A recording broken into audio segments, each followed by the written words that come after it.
Bismillahirrahmanirrahim. Assalamu alaikum students. Today we are going to do the short questions and long questions of chapter 4. Number 1. Why do organisms reproduce? What will happen if a group of organisms is unable to reproduce? Organisms reproduce to produce new offsprings. Yeah, reproduction is the process by which organisms produce new organisms like their own. They produce next generations with the help of reproduction. If a group is unable to reproduce, its number will decrease and they will eventually disappear or become extinct. जैसे dinosaurs अब इस दुनिया में नहीं है, इसी तरह जो भी ग्रुप ऑफ ऑर्गेनिज्म रिप्रोड्यूस नहीं कर सकेगा तो वो उनका नंबर इस दुनिया से कम होते होते वो बिल्कुल खत्म हो जाएंगे. Question number 2. What are birds? What are the different structures formed from birds? Birds के बारे में आपने डिटेल से पढ़ा था. इधर आपने पढ़ा था a bud is a small swelling that can grow into new branches, leaves or flowers. In vegetative propagation, roots and shoots grow from buds. New plants are formed by these buds. आप इन topics में देखें, आपको हर जगह bird नजर आएगा. Tuber में भी bird के बारे में लिखा है, रनर में भी बर्ड के बारे में लिखा है. ठीक है जी. इसी तरह अगले जितने वेजिटेटिव प्रोपगेशन है उसमें बर्ड के बारे में लिखा है. Question number 3. Why do we seldom see potato seeds while we see many potatoes around us? मैंने अपनी जिंदगी में कभी पोटैटो के सीड्स नहीं देखे, लेकिन बहुत पोटैटो देखे और खाए. क्यों? We seldom see potato seeds because potatoes are mostly grown with the help of vegetative propagation. The potato tuber pieces are cut and they are sown in the soil. ठीक है जी.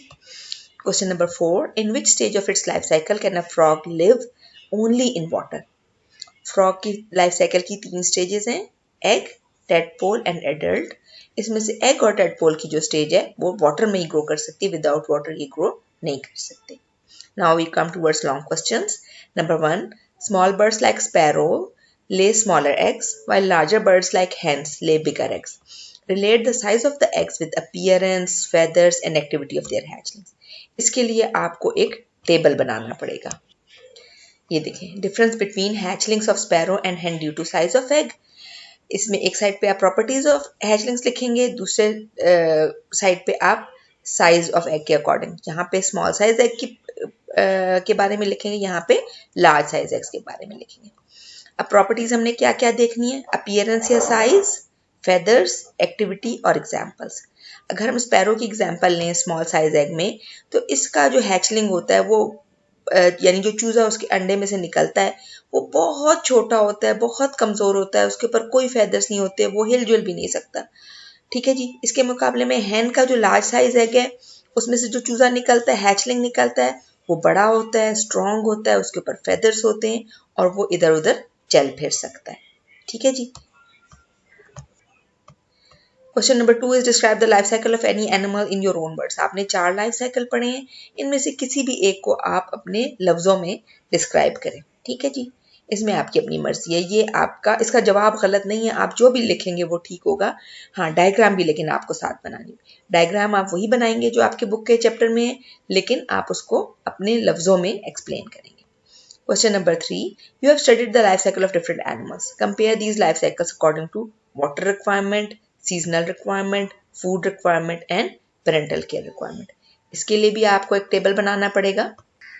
Okay. Comparison of different animals life cycles according to requirements. इधर पहले column में लिखेंगे life cycles of animals, फिर water requirement, seasonal requirement, food requirement, parental care requirement. सबसे ये चारों लाइफ साइकिल्स किस किस के? Mosquito, fish, frog and sparrow. अब जो मॉस्किटो है उसको लाइफ साइकिल कंप्लीट करने के लिए वाटर चाहिए और ख़ास सीज़न में ही ये कंप्लीट हो सकता है. आपको पता है बरसात के मौसम में, गर्मियों के मौसम में हर मॉस्किटो का एक अपना सीजनल रिक्वायरमेंट है, उसी में वो अपना लाइफ साइकिल कंप्लीट कर सकते हैं. अच्छा, इनकी कोई ख़ास फूड रिक्वायरमेंट नहीं है. सादा पानी भी खड़ा होना उसमें भी इसका लाइफ साइकिल कंप्लीट हो जाता है. बारिश के पानी में जैसे कोई फूड नहीं है सच, लेकिन जो थोड़े बहुत बैक्टीरिया भी ग्रो कर रहे होते हैं वही इसकी फूड होती. और पेरेंटल केयर रिक्वायरमेंट की भी कोई ज़रूरत नहीं होती. मॉस्किटोज एग लेकर के बेशक मर जाएं तो उसमें से लार्वा और प्यूपा होके और फिर वो नेक्स्ट मॉस्किटो डेवलप कर जाएगा और अपना काम करता रहेगा. फिश जो है जाहिर सी बात है, ये तो फिश तो रहती है पानी में है, वाटर के बगैर इसका लाइफ साइकिल कंप्लीट ही नहीं हो सकता। इसका भी खास ब्रीडिंग सीजन होता है जिसमें फिश अपने एग ले करती हैं और उनके हैचलिंग्स उसमें से निकलते हैं। अच्छा, फूड रिक्वायरमेंट क्या है? जो फिश निकलती है ना, वो छोटे छोटे कीड़े मकोड़े ऑर्गेनिजम्स या स्मॉल फिश, अपने से भी स्मॉल फिश। वो आपने मुहावरा शायद सुना होगा, बड़ी मछली छोटी मछली को खा जाती है, और वाकई ऐसा ही होता है कि जो जितनी बड़ी मछली होती है वो उससे अपनी से छोटी मछली को खा जाती है। Again there is no parental care requirement. जो फिश एग में से हैचलिंग्स बाहर निकलते हैं वो उनको कोई पेरेंटल केयर की जरूरत नहीं होती, वो खुद ब खुद ही अपने सारे काम कर लेते हैं। फ्रॉग जो है, ये भी, इसका जो एग और टेडपोल है ये वाटर में ग्रो करते हैं, और इसका भी खास सीजनल रिक्वायरमेंट है। एक ही खास सीजन में इसके एग्स ले होते हैं और टेडपोल्स डेवलप करते हैं। जो टेडपोल्स निकलते हैं वो अपने इर्द गिर्द से छोटे छोटे प्लांट्स को ईट अप करते हैं, यानी ऐसा पानी खड़ा हो जिसमें स्मॉल प्लांट्स हो, तो वहीं पे फ्रॉग्स के टेडपोल ग्रो कर सकते हैं। Again there is no parental care requirement of frog. Sparrows जो हैं, ये तो एग्स अपने ले करती हैं अपनी नेस्ट में, उनको कोई पॉन्ड नहीं चाहिए, कोई रिवर नहीं चाहिए, कोई स्ट्रीम नहीं चाहिए। मतलब लाइफ साइकिल कंप्लीट करने के लिए वाटर की रिक्वायरमेंट नहीं है। ये वाटर वो है जो स्टैंडिंग वाटर बॉडी की हम बात कर रहे हैं। स्पैरो ने पानी तो पीना है, पीने वाला पानी नहीं, खड़ा पानी जिसमें वो ग्रो करें। सीजनल रिक्वायरमेंट है बिल्कुल सारे एनिमल्स की, ये जितने भी हमने एग्जांपल्स पढ़े इन सब की कोई ना कोई स्पेसिफिक सीजनल रिक्वायरमेंट है। स्पैरो भी अपने ब्रीडिंग सीजन में ही एग्स ले करते हैं। अगर आपने कोई पैरट्स या बर्ड्स पाले हुए एज पेट तो आपको पता होगा कि बर्ड्स एक स्पेशल सीजन में ही एग्स ले करते हैं। फूड रिक्वायरमेंट क्या है कि जो हैचलिंग्स निकलते हैं एग्स में से स्पैरो के, वो छोटे छोटे कीड़े मकोड़े खाते हैं, अर्थवर्म वगैरह, और उनके पेरेंट्स का ये काम होता है कि वो कीड़े पकड़ के लाएं और अपने बच्चों को खिलाएं। So a lot of parental care requirement is needed for the growth and development of birds.